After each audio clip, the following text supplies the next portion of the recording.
এলাকায় কাজ না হওয়ায় কীর্ণাহার ১ নম্বর গ্রাম পঞ্চায়েতের প্রধানকে ঘিরে বিক্ষোভ। তৃণমূল পরিচালিত এলাকায় ২০ বছর ধরে কীর্ণাহার মাস্টারপাড়া থেকে পরোটা গ্রামের রাস্তা সম্পূর্ণ বেহাল, পাকা ড্রেনও নেই। রাস্তা এবং ড্রেনের দাবিতে চরম হুঁশিয়ারি বীরভূমের নানুর ব্লকের কীর্ণাহার ১ নম্বর পঞ্চায়েতের ১৬০ নম্বর বুথের বাসিন্দাদের। তৃণমূল ক্ষমতায় আসার পরও প্রশাসনের কাছে অভিযোগ করলেও কাজের কাজ কিছুই হয়নি। এমনকি নিজের বুথে কাজ করেন না প্রধান এবং আমার পাড়ায় আমার সমাধান প্রকল্পের বুথে ১০ লক্ষ টাকা আত্মসাৎ করার অভিযোগ রয়েছে বাসিন্দাদের কাছে তার বিরুদ্ধে। কাজ না হলে সামনে বিধানসভা ভোট বয়কট করার হুঁশিয়ারি দিয়েছেন তাই গ্রামবাসীরা।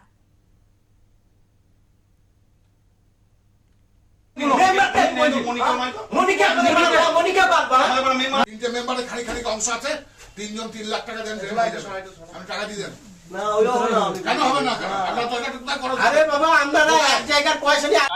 একটু আমাদের কাছে ধারে পাশে আমাদের একটা টাকাও খরচ হয়নি আমাদের কাছে।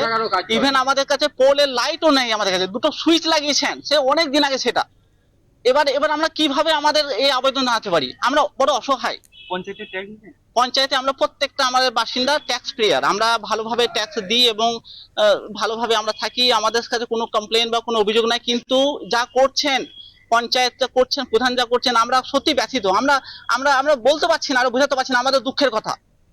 আজকে আমরা সবাই মিলে বাধ্য হয়ে এসেছি আজকে এইভাবে। আমরা আপনাদের দাবি যে ১ সপ্তাহের মধ্যে কাজ না শুরু হলে যে একদম, যদি ১ সপ্তাহের মধ্যে কাজ না শুরু করা হয় তা সেক্ষেত্রে আমরা কিন্তু পঞ্চায়েত ঘেরাও করে প্রধানকে আমরা গৃহবন্দী করে তালা মারবো, সেই ব্যবস্থা আমরা নেব। কারণ আমাদের কিছু করার নেই। আজকে আমাদের দাবি শুনলে কেউ নেই, কে বলবে আমাদের দাবিটা? আজকে আমরা বাধ্য হয়েছি। আজকে আমরা যদি প্রয়োজন হয় আমরা পার্টি বদলাবো, আমরা ভোট দেবো না। আমরা ভোট দিয়ে আমরা কি পাই আমরা জানতে চাইছি আমি। সামনে তো